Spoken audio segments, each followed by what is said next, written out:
Alright, y'all, what's going on? It's early in the morning. It's 5 o'clock a.m. I just woke up about an hour ago. As soon as I got up, the box was banging on the wall, so I went and banged on the walls back, and they shut the fuck up now. You know what I mean? I'm like, come on, we want to play the game. Come on, let's play the game. You know what I'm saying? They've been tapping on the walls all yes. They do it every day, and I usually don't respond. But this time I was like, you know what? Let me go ahead and play with the bots. So I grabbed my scraper. I got this scraper, you know what I'm saying? I just drag it on the wall. It's almost like Freddy Krueger, you know what I'm saying, with his nails on the chalkboard, you know what I mean? You know what I'm saying? They went around and sat their dumb asses in the corner. But just check this lady out right here, man. I told you, man, there's a lot of people going through gang stalking. I don't know who this lady is. I don't know if she's actually being gang stalked, but just what she's saying it just seems to be that it relates to it. So you go ahead and be the judge. Guys, it's Christine. I wanted to just come on real quick and share follow up to my last video that I titled There Are People That Are Looking for You. And this is the part 2. So if you watch that video, this is just a follow up to that. I wanted to continue talking about how there are people that have really been looking for you in the spirit, and they are really, just wanting to know what you're doing. They want to Trust me, these gang stalkers know what you're doing. Monitor you, and God has Trust me, the gang stalkers are definitely monitoring you 24/7, even while you sleep. you hidden. God has you hidden in this time. And so, because the reason why I say that, because I mean, the moment you open up your eyes, the show continues. It's like when you sleep or whatever. Those that's targeted know what I'm talking about. The moment you wake up, when you're in the program, you know what I'm saying? When you're in the program, this freaky program, as soon as you wake up, it be quiet. And before you even get out the bed, somebody tap on the wall or some dumb stuff, and a car alarm go off, or you know what I'm saying? Just repeated dumb crap. You know what I'm saying? So they know what you're doing at all times. Somebody is watching you. You know what I'm saying? That's why they get so many people to do it at one time, because the other gang stalkers might be asleep while they gotta have another shift. There's a day shift, there's a night shift. You know what I'm saying? Trust me, they got people working around the clock when it comes to this program, this targeted individual program. So the moment you wake up, they already on. They tapping on the walls, they coughing, they doing whatever they got to do. Whatever they're told to do, they got to do it. they're not able to reach you. So, in addition to that video, the part 2, I wanted to talk about, there are some people that never thought that you would get healed and whole. Facts. That first of all, they never thought you would, to the point where you would have survived what you've gone through. Facts.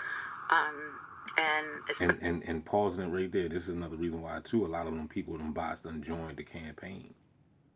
You know what I'm saying? Like the moment you got activated and your targeting went from covert to overt, it was a whole bunch of people on your behind, right?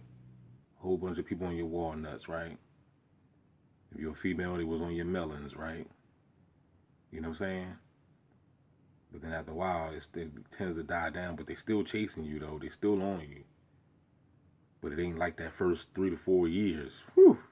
You know what I'm saying? But they still on you though. But the reason why I'm saying is that just what she just said, backing up, they didn't know. You know what I'm saying? It's like the odds was against you.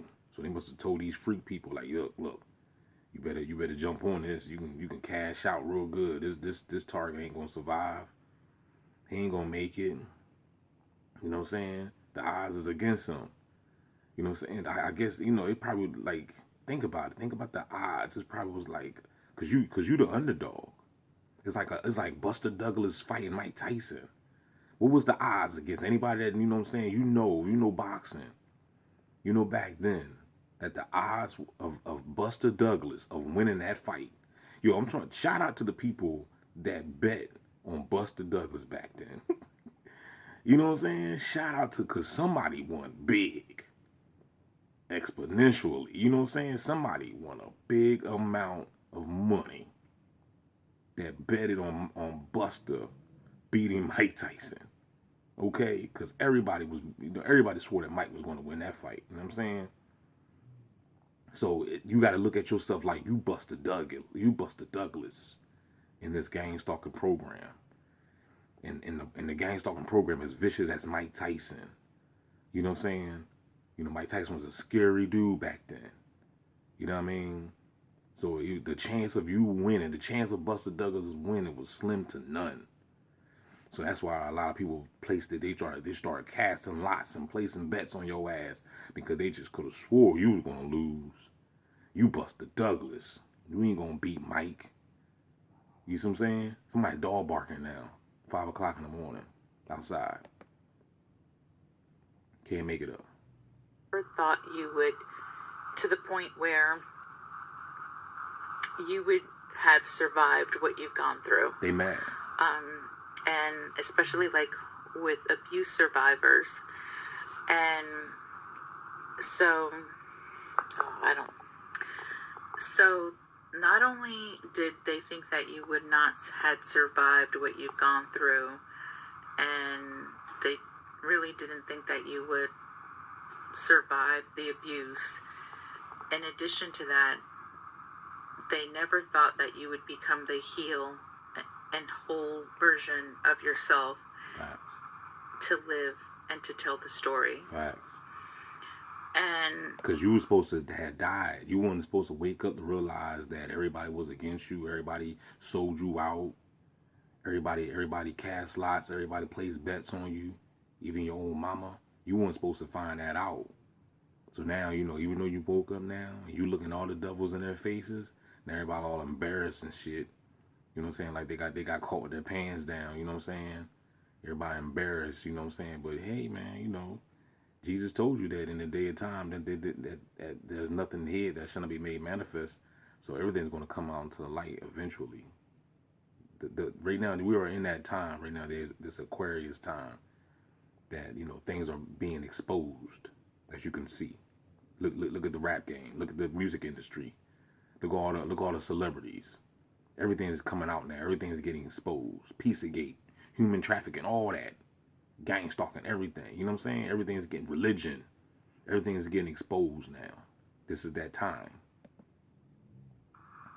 I know for me in my situation that, you know, there were people that really wanted to sacrifice me on the altar of their covenants, their agreements, you know, their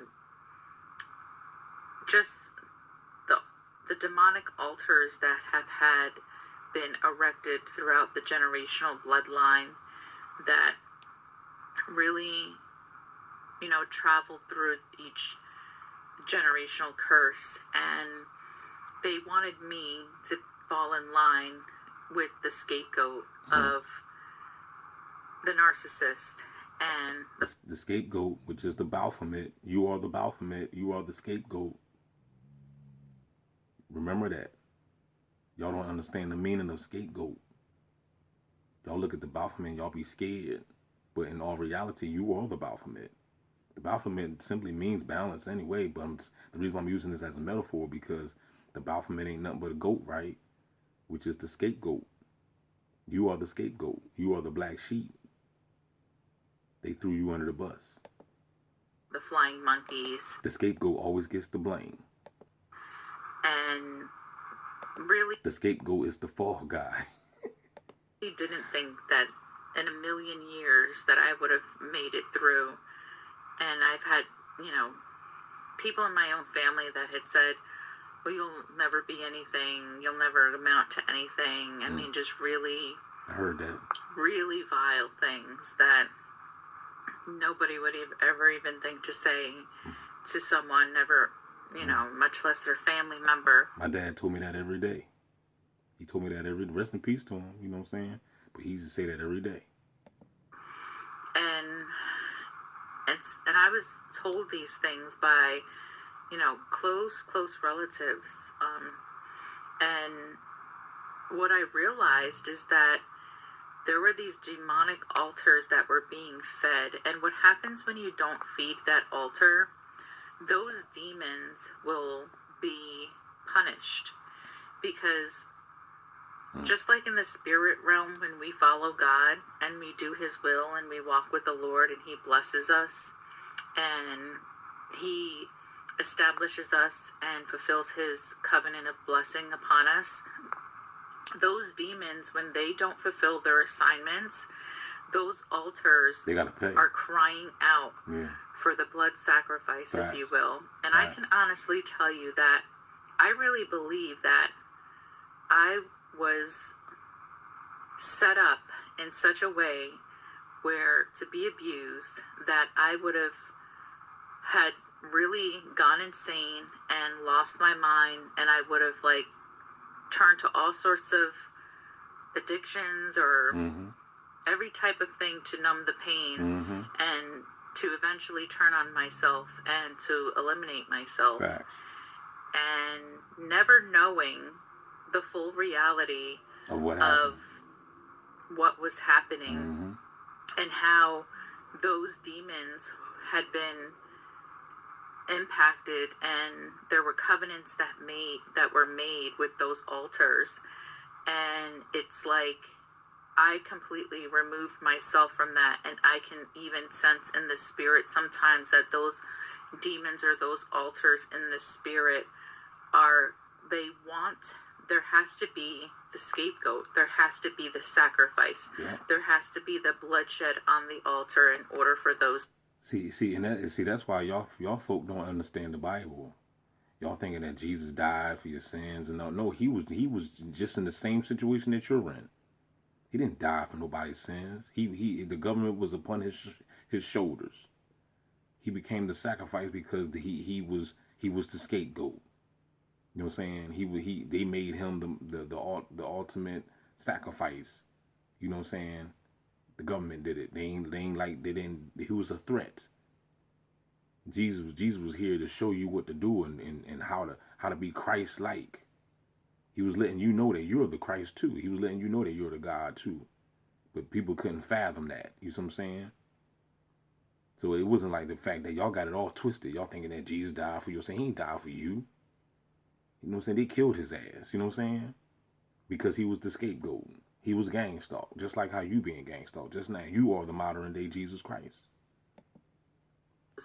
Altars to be fed in order for those generational curses to continue to go up throughout the bloodline and throughout the generations.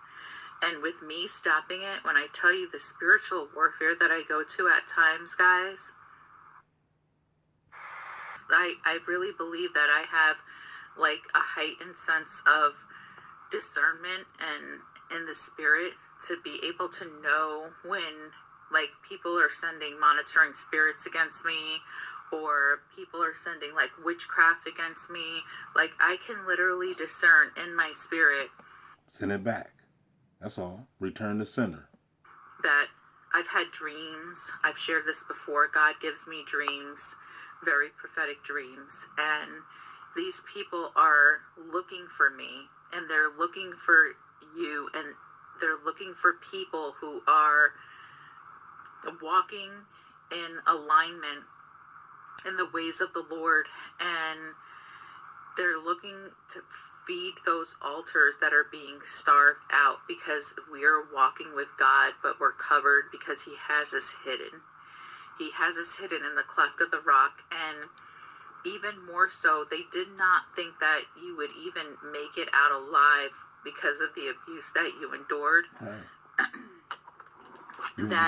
You weren't supposed to have made it out alive, you know what I'm saying? Not only did they think that you wouldn't make it out alive, they never would have bet that you would have become the heal and whole version of yourself that you are today in order to live to tell the stories. Right. So guys, I'm letting you know that these demons, and I'm not just talking about literal demons. I'm talking about you're talking about gang stalkers. People that open themselves up to these entities to literally be used as agents of Satan and as Facts. tools of Satan to do his bidding and to It's like the children of the corn.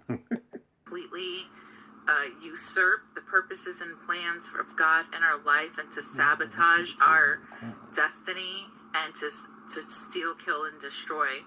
And you better believe that when those altars are not fed, those demons get punished. They get punished because they have to answer to their master. Their master is Satan. So there's consequences when they do not fulfill the required task and required agenda, whatever it is that they're set out to accomplish, and they come back and they have to give a report that. Well, that was it, y'all. That was the internet video. So with that being said, y'all, tell me what you think. Comment down below. Holla back.